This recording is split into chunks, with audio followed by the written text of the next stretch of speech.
ye fiada foforo ti ene ye boja ye basa ye gum so ne ye adwuma power to the people ana power to the people yes. Grassroots na jiatu say adwa grassroots na jiatu say o se akosinsia meba oba asante mampon number boa asante mampon kanko enim okay unya makwa benti mama am sama ho akwaba you message osu ebia se bia bokode onya mi adom de ya mi asese du fiada enche wosumi nso bebu ni kom enti bro nya se ba esa aka be anaya de du December anaya shada te won sem de me shada hunu sign bia say ko di bro nya me hu ene wu mura shopping malls ni bi nkodi dra okay ko shopping malls akese na wu wura mu na Christmas trees sisi ho ne decoration ne nyama bi o maye no ye ha say December ye de Christmas tree ne nyama nyama ba December yes okay ye do December ye be ye okay but wu wura shopping malls akese ne wu hu say bibi ba and that is frama no so kura kan bibi kakra yes sika na eni ebotom eno so ye no enti na ama ye hu say bronya e ba but bronya e ba eno de but wo bronya ntare to so ato no busumi ye eno so ho cause the free next month e ko bo no times 2 times 3 sine blue ehun hia se afi bia beto bronya tade se se asetre ni mo ye den nti nkwada na ya monte ya se wate dade enye ska nto shoe mu na mawa dada na opolish ho ma wa ya hye ene ma e fam panimfu ani so no be nyina beto ti ya monte ya se wae monte ya se nti woni wunya ska nto mu na dada no a wa hye starch wa hye blue wa twiso na akro no na akwansa ti benti bronya we die nyaminti ebe kama yes so ye won krofo ebetima giburo nyaade ye wo mo no ebetima from no ya chi moda mo fa ma yentem yes na fa ye ni so no na se no so e free ene ya kosi December na ne ma bebre wom yes ne ye wo hono mu a entwen 25 December mamba my hampers no frase ye mfre ye ne entuka ne emegege to edu bro nyaasa na akeka bom na fa ye ni so kwa ko wie na ona ni ri akonya asem na huti ho abufu ko wa fa ma wa fa ti amfo yi we na kai amajito so beboa me aboa me ne ya bro nya na mu ne ewura no yaja unso betimi ato ne manso monto wo nuane ne anwane ne ma bi to a to no so bi ya to ne na ne bo no asa nye stable kakra dollar no aye no ho bibia ewo ho ebedi bro nya sa ebedi bro nya die ebi peja ene say ni ankehwe IMF second tranche ni this month 1st November yes NMI enyamai syndicated loan yeah no so betimi ababa say $800 million ka betimi abua na dollar kakra ba system so ene so mai it no wo bi opia to ne popeso to a to ne ntem se ne be ya ye me fa dollar ni cedi ebuo emebu abu last year se me fa mani so November ending see na me ka na me wo domidwum me to ne ma satan sana ma wo tina me be party kakra tina me to ne ma na mi gina supermarket a meto ade ya na on se supermarket ro mo wo do aye cheba from ne atom no gate no me hu yan say gra na me say what is happening ya nton ade ne ma ne bo no mi gina ho no mo say meto anwa at that time fright or it was like 180 me to ade obeto de ne e 280 ye 100 Ghana ka ho me to detergent am di ko sinema sata me yaz no 85 cedis also beto de a 150 like on chain bo ni mpo wo no e bo me bo wo ho a na ko tu me ka na me ko me fie but like joke e wi a chie me san kokotoy obeto ye ka ne say no on asa den ra sunflower oil ya enka ne na mu di fra brochire be ya o mo eton abrochire no ma na eton yi sure sata na 3 letters no be nya ne be 40 cedis akosia na be 50 cedis se na sa 3 letters unkura 2.5 a wunya bi tina maka so beto atorentem enempo na 2.5 because your dollar no ani esidi ne nyina so no enkoye asa den no amehwe bank was somewhere 1199 and 1185 mu ho baby still no that so was so beto atorentem why atorentem na ama madwen so adwa ye enra me gina aka asembe na wiem se cause we be Dr. Alhaji Mahmoud Bawumia amentiano ohuna manio ayi de no ayi running mate kumase de no ashanti mantemu de no Bawumia ohuna man Bawumia ohuna man ji onkafra bra pe kwa me catch am pedu se onkafra on sen ka present man no leave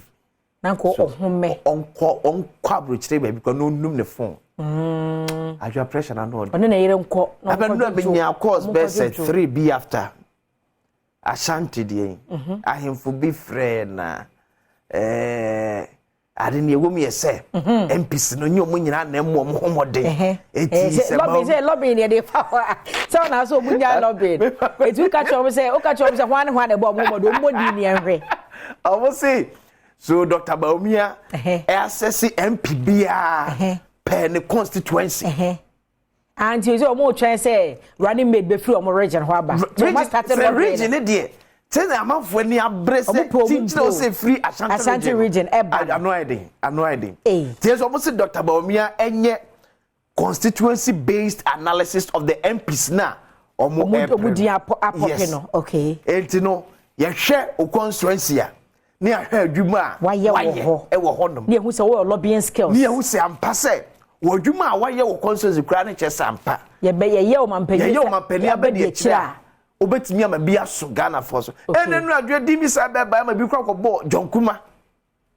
deputy finance minister ejoso MP lawyer ye tia wa no pay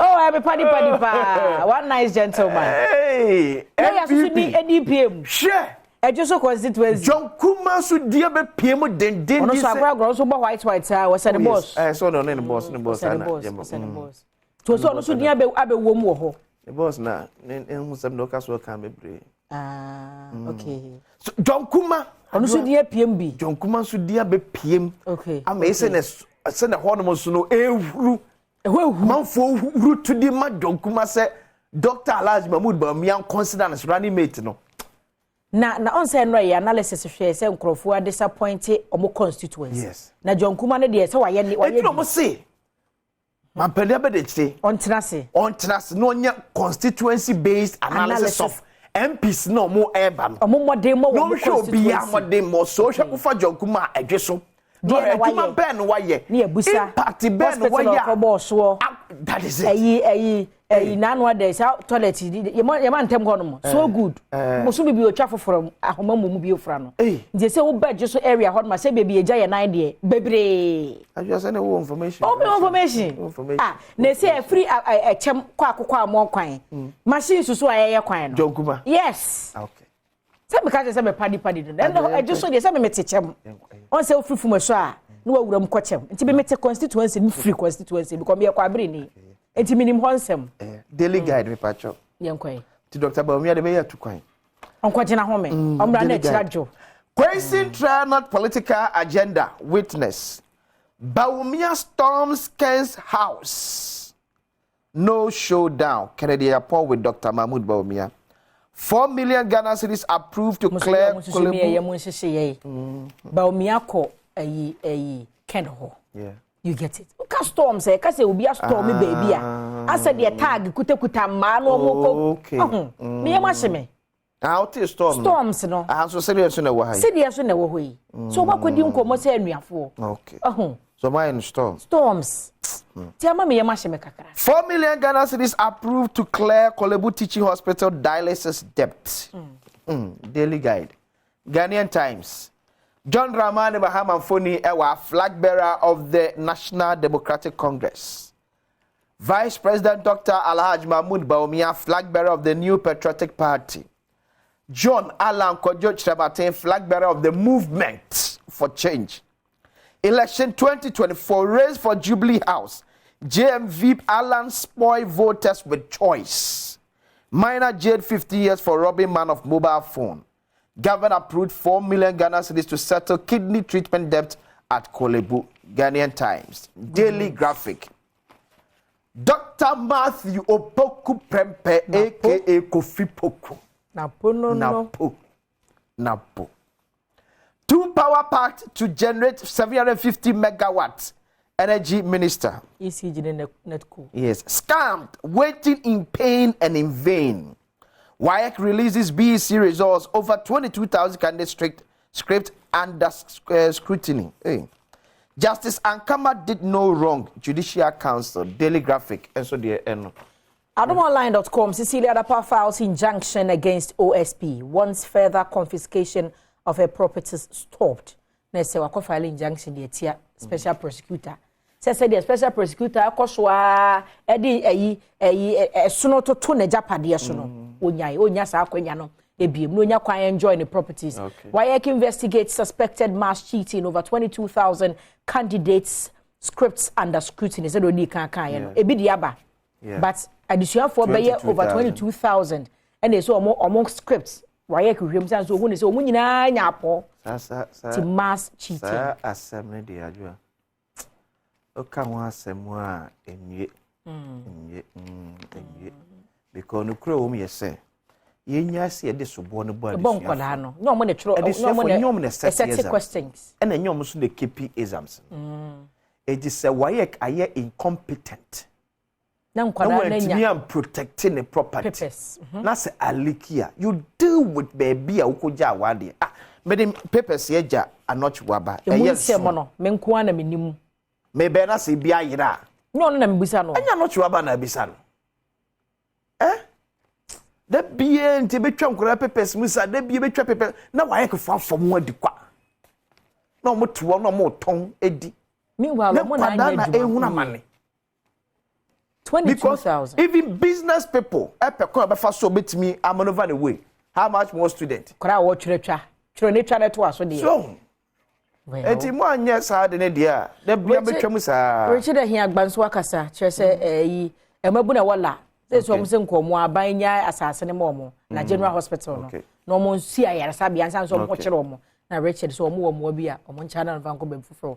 Election 2024, why Ghanaians should vote for Mahama. Well, funeral home owners arrested after 150 corpses found. Into where so any emu and sem and they fear than tea bojaye. I was a pebeba. I will can see mon sem beba. A sem ye dika. A baby jinem, come to chebu and me yamana fay. Kwasin siya sat na se, nan pensem